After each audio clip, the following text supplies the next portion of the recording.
Hello, everyone. Welcome to another episode of Critic.Reading.Writing. My name is Quayson, and I am Professor of English and Chair of the Department of African and African American Studies at Stanford University.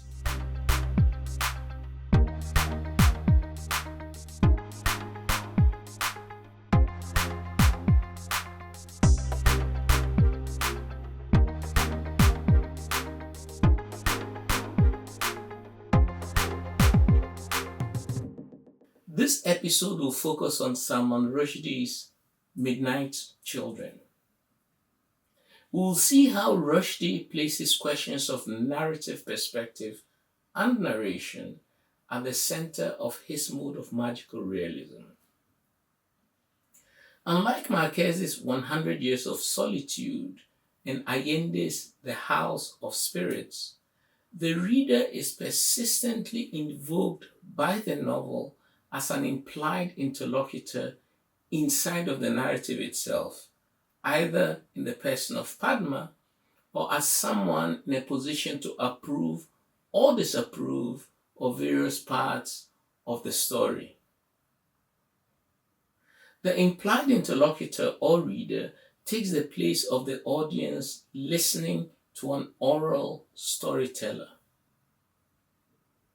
Taking the moment of the birth of the nation of India as its organizing conceit, the novel is about the children born at the stroke of midnight on August 15th, 1947. These are the midnight children of the title, and they all have different magical powers. The narrator, Salim Sinai's power is that he can read the mind of others. His mind is like a radio station and is the meeting place of the midnight children, where they meet regularly to debate the many strange things that have happened to them and also to their country. The novel also raises the question of the national longing for form, and Rushdie suggests that Indians' penchant for omens and the taking of signs for wonders is a reflection of this longing. Midnight Children is full of predictions and anticipations, as well as variant reversals of fortunes that afflict all the central characters. It is also very funny, with many laugh out loud moments that make it the most light-hearted magical realist text in the genre. Each magical realist text raises questions of narration. In Marquez's 100 Years of Solitude, we learn that the novel we have just read was written by Marquez, but that he had not put things in the order of man's conventional time, but had concentrated a century of daily episodes in such a way that they coexisted in an instant, thus confounding our own sense of space and time. In Isabel Allende's The House of Spirits, the novel switches chapters between an omniscient third-person narrator and the first-person perspective of Estefan Trueba, as well as that of an unnamed diarist whom we suspect to be Alba, his revolutionary granddaughter. All these novels provide us with examples of postmodernist narration, where the locations of addresser and addressee and multiple sites of embedded narration rendered them all dense with epistemological and ontological questions. Repeated motifs of incompletion or of unmotivated digressions are also key aspects of the postmodernist forms of narration. In Midnight Children, Salim Sinai is both an omniscient narrator who knows what everyone is thinking and also a character in the narrative itself, and thus subject to its vagaries of plot and accident. He is an omniscient narrator partly because of his powers of telepathy, which allow him to know of events and motivations occurring anywhere in his vast country. And yet at the same time, he's a kind of epic, absurd hero to whom unpleasant things are constantly happening. As he himself puts it at one point, from ayah to widow, I've been the sort of person to whom things have been done. But Salim Sinai, perennial victim, persists in seeing himself as protagonist. Salim is continually shifting the focus of the narration, and the motivation for this seems to be to retain our attention indefinitely. It is as if to imaginatively create the context of oral storytelling and to ensure that our attention is constantly fixed on the story being told. As he insists to us more than once, his very life depends on it, because he is like Scheherazade of the 1001 Nights, who is dependent on our attention to be kept alive. At the same time, this almost existential link between the third person narrator and storyteller and his audience is transposed onto another plane of the story in the relationship between Salim, the first person narrator, and Padma, his muse and ultimately his lover. Padma, who works in a chutney factory, is described as plump, muscular, and hairy, and instills not a little amount of fear in Salim as he tells his story. As narrator, Salim Sinai also regularly parodies various narrative genres and draws attention constantly to the facility with which he is able to do so. The opening of the novel provides a classic case of the relationship between an oral raconteur and an audience, which is nevertheless riddled with immediate contradictions and uncertainties. I was born in the city of Bombay once upon a time. No, that won't do. There's no getting away from the date. I was born in Dr. Nalika's nursing home on August 15, 1947. And the time? The time matters too. Well then, at night. No, it's important to be more on the stroke of midnight, as a matter of fact. Clock hands join palms in respectful greeting as I came. Oh, spell it out, spell it out. At the precise instant of Indians' arrival at independence, I tumbled forth into the world. There were gasps, and outside the window, fireworks and crowds. No, it's important to be more precise. Note the conversational and almost reluctant but complicitous way in which he opens the narrative account, as well as the seemingly casual mix of the mundane with the momentous. The almost reluctant way in which he divulges the precise date and time of his birth, as though being prompted by the skepticism of an implied listener or addressee, is reminiscent of the tradition of the dramatic monologue most often associated with poetry. Well-known examples of dramatic monologues include John Donne's The Flea, Robert Browning's My Last Duchess, and T.S. Eliot's The Love Song of J. Alfred Prufrock, among many others. The key principle underlying the dramatic monologue in poetry is that the speaker of the poem takes implied or explicit prompts from the implied interlocutor or addressee to the poem, and these prompts are what govern its specific unfolding. Rushdie plays with this principle by frequently interrupting himself to either make direct appeals for approval from the reader or to share some quasi-philosophical observations, as if to co-opt the reader into a form of complicity. At another point, he breaks the narration to reflect upon the relationship between metaphor and truth value or reality. Reality can have metaphorical content. That does not make it less real. 1,001 children were born. There were 1,001 possibilities which had never been present in one place at one time before. And there were 1,001 dead ends. Midnight's children can be made to represent many things according to your point of view.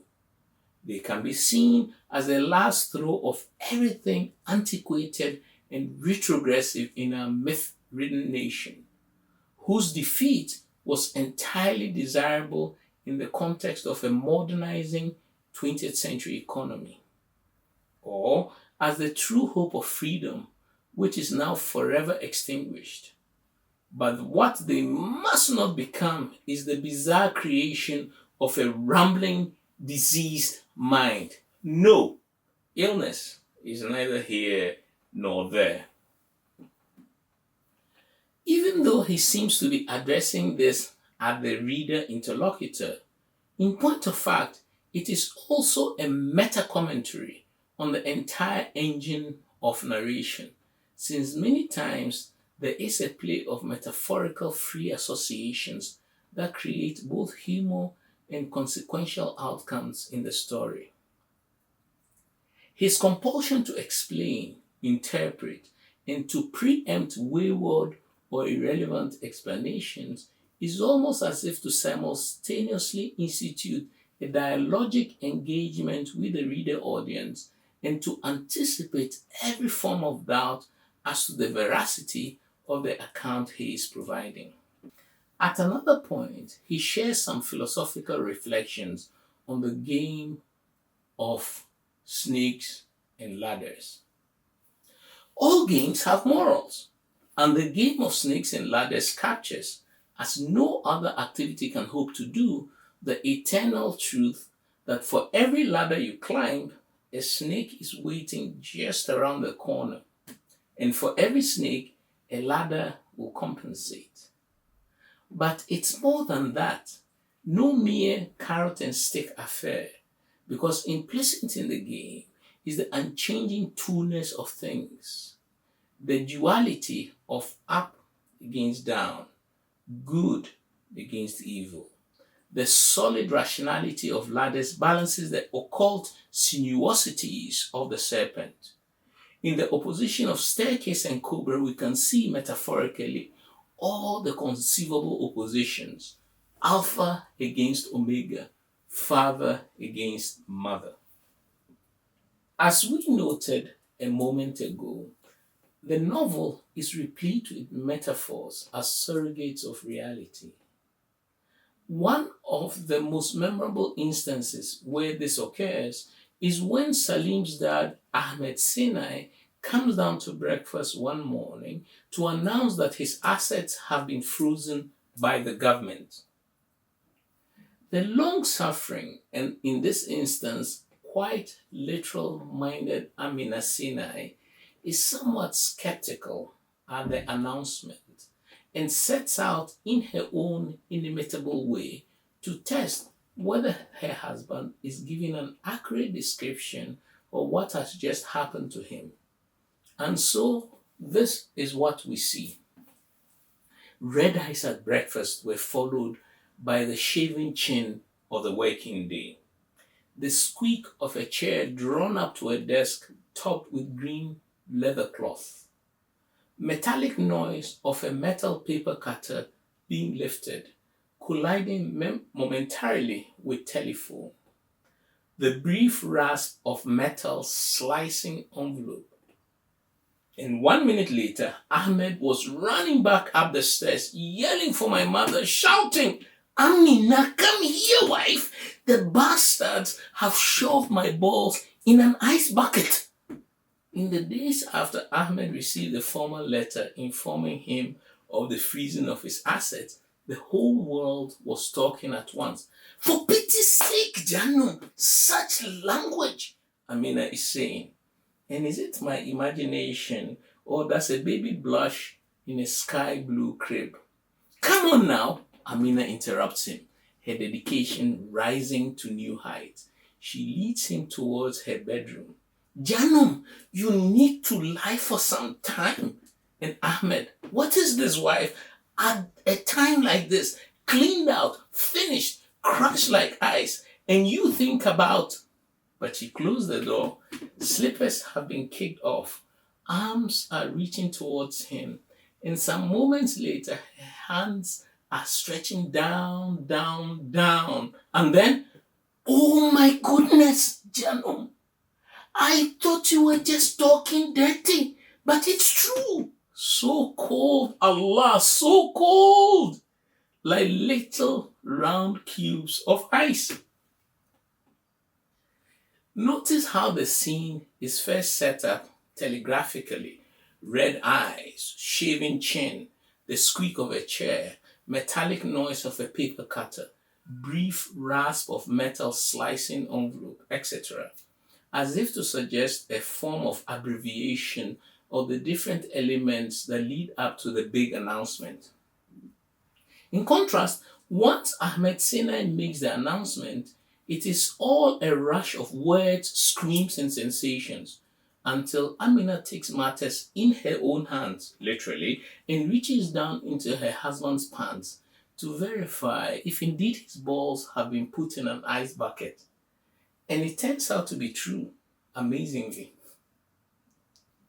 But what has happened in the passage is that it has laid out a series of procedures for switching between the metaphorical and the literal. Ahmed starts off by taking the idea of the freezing of assets into a metaphorical register by saying that the bastards have shoved his balls, that is to say his assets, into an ice bucket. This indicates that the act of having his assets frozen has had a literal consequence in his body. His wife completely ignores the political and economic reference to his having had his assets frozen and instead proceeds to test what she thinks is only a hypothetical situation of his balls being overly cold or frozen. Given his state of anguish when making the announcement, as his wife, she is well in her rights to feel concerned. And so we end up with a hilarious situation where metaphor is confused with reality and then confirmed as indeed being completely real and leading to a hilarious situation of being at cross purposes. As we noted earlier, Midnight's Children tries to encapsulate India's national longing for form. But there is something else even more profound that is taking place in the novel, and which, we might suggest, has been central to Rushdie's creative enterprise from the beginning. This is the principle of what might be termed as the epocality of origins and beginnings, of which the most profound from a postcolonial perspective is the founding of the nation. The nation state is epochal because it is taken to inaugurate a new historical time where everything must be related to the start of the nation state form itself. The idea of the epocality of the nation state is an implicit commonplace for postcolonial writers as diverse as Chinua Achebe, Wole Soyinka, Ngugi wa Thiong'o, Arundhati Roy, Najib Mahfouz, and Derek Walcott, among various others. But the difference between these writers and Rushdie is that Rushdie adopts the epocality of the nation state as a means for its deflation or even desacralization. Different epochal moments define Rushdie's early novels, including Shame, The Satanic Verses, and of course, Midnight's Children.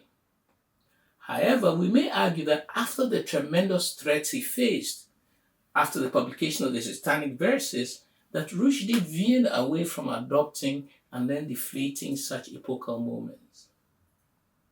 The consequence of this is that his novels after Satanic Verses have been without an organizing center and thus have been somewhat garrulous.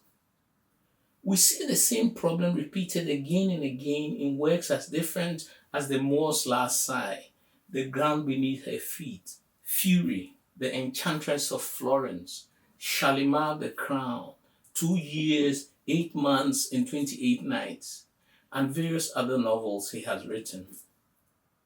In a sense, this loss of the principle of epocality returns him to the narrative mode exemplified in his first novel, Gramus, which was a huge rambling and digressive novel and similar to the ones he wrote after the controversy of the Satanic Verses. Luca and the Fire of Life and Harun and the Sea of Stories must be put under a different category because they fall firmly under the oral folktale storytelling tradition, full of improbable adventures and quests, metamorphoses, and really evil and extraordinary villains. These two are both well-crafted yarns that aim to fire up the imagination of different generations of readers. They are excellent as children's or young adult novels and are best treated as such. And even though there is something of them in a novel such as Midnight Children, it is quite different than anything that he has written before. Thank you very much. Please remember to check out the suggested readings in the episode description. And if you like this episode, give a thumbs up, subscribe and share. Hit the notifications bell so that you do not miss out on any upcoming episodes. And enter your comments in the section below. See you next week.